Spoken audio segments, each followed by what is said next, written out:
안녕하세요. 환희아빠입니다.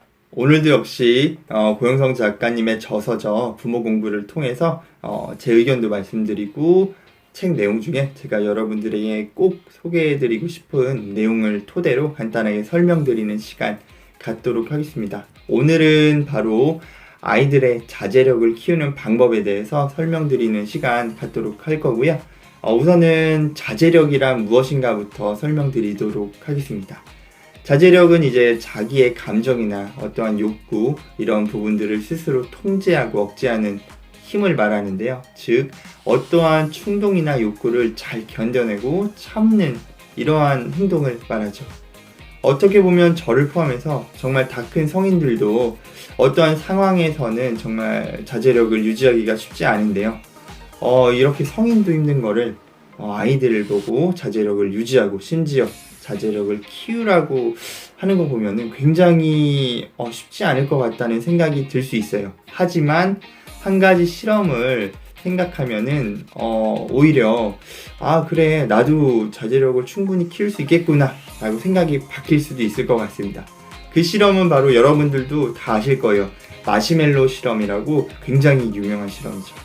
이 마시멜로 실험은 1960년대, 70년대에 진행했던 심리학 실험이고 아이들을 대상으로 진행한 실험이죠. 이제 책상에 마시멜로 하나를 올려놓은 다음 실험 진행자가 이제 15분 뒤에 이제 돌아오는 거죠. 이제 돌아올 때 동안 먹지 않을 경우에는 이제 마시멜로 2개를 주고 아니면은 15분 내에 마시멜로를 먹을 경우에는 1개의 마시멜로밖에 획득할 수 없는 이러한 심리학적인 실험이고 자제력을 테스트하는 그러한 부분이죠.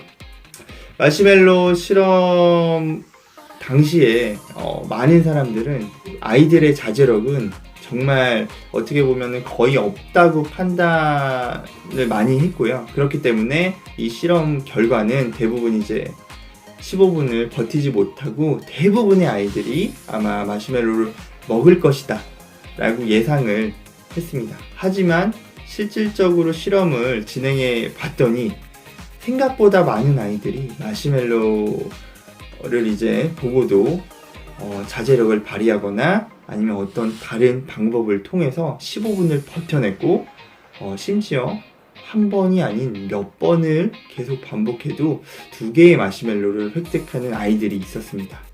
그렇다면 이 15분을 버텨내는 아이들과 유혹을 뿌리치지 못하고 하나의 마시멜로밖에 획득하지 못한 이 두 아이의 차이는 무엇일까요?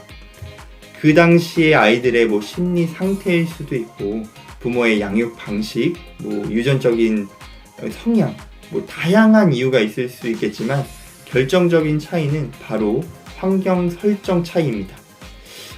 저희가 착각하기 쉬운 부분이 있는데 바로 우리가 가지고 있는 자제력에 대한 부분입니다. 자제력은 저희가 실제로 활동하는 체력과 같아서 유한한 에너지이죠. 즉 한 번에 많이 소모하면은 금세 고갈돼서 더 이상 사용을 할 수 없게 됩니다. 다시 한번 마시멜로 실험으로 돌아가 보도록 하죠. 평소 이제 부모의 훈육 덕분에 자제력이 굉장히 뛰어난 아이가 한 명 있고요. 그리고 다른 아이는 이제 환경 설정이 굉장히 쉽게 되는 그런 아이가 한 명 있다고 가정을 해보면은 이 두 아이를 대상으로 마시멜로 실험을 진행을 해보는 거죠.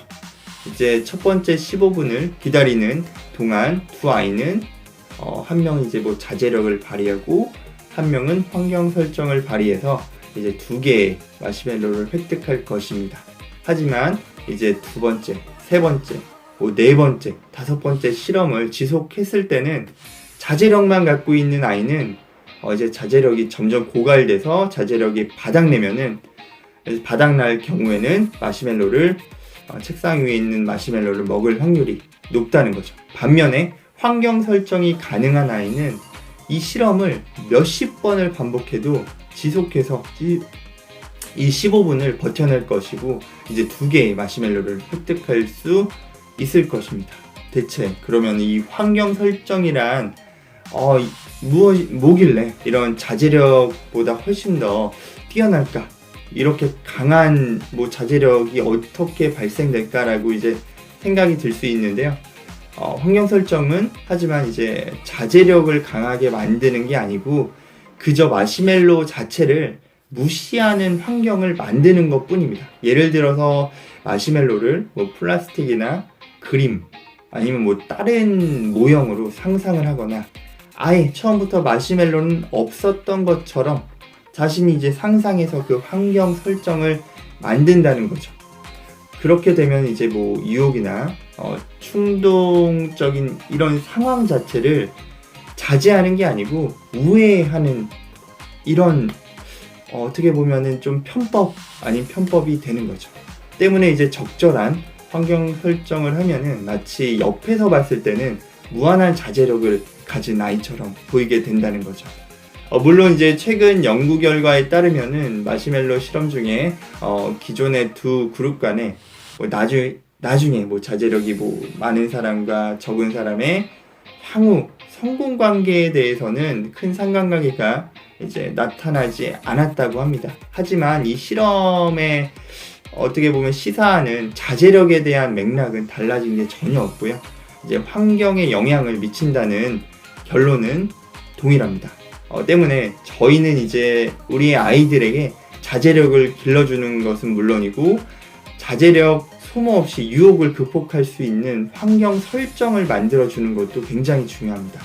예를 들어서 우리 가정에서 일관된 규칙을 정하고 아이와 나와 그리고 이 규칙이 반드시 지켜지도록 하는 것이 굉장히 중요한데요. 뭐 게임은 뭐 하루에 1시간, 뭐 스마트폰은 하루에 30분, 뭐 아침밥은 다 같이 먹자, 뭐 밥 먹으면서 절대 TV는 보지 말자 등등등 뭐 이러한 훈육과 규칙과 규율이 뭐 될 수도 있고요. 결국에는 자제력을 길러주는 것도 환경 설정을 만들어주는 부모의 역할인 거죠. 우리 아이들의 자제력을 갖고 성실하게 자라는 모습을 보고 싶다면은 먼저 부모의 자제력 먼저 기를 수 있는 환경을 만드는 게 가정에서 봤을 때 가장 중요한 게 아닌가 싶고요. 다시 한번 말씀드리지만 자제력보다는 환경 설정이 더 중요하다라는 점은 반드시 참고하시면 좋을 것 같고, 다음은 부모 공부 마지막 시간 아이들의 행복의 조건에 대해서 설명드리는 시간 갖도록 하겠습니다. 지금까지 환희아빠였습니다. 감사합니다.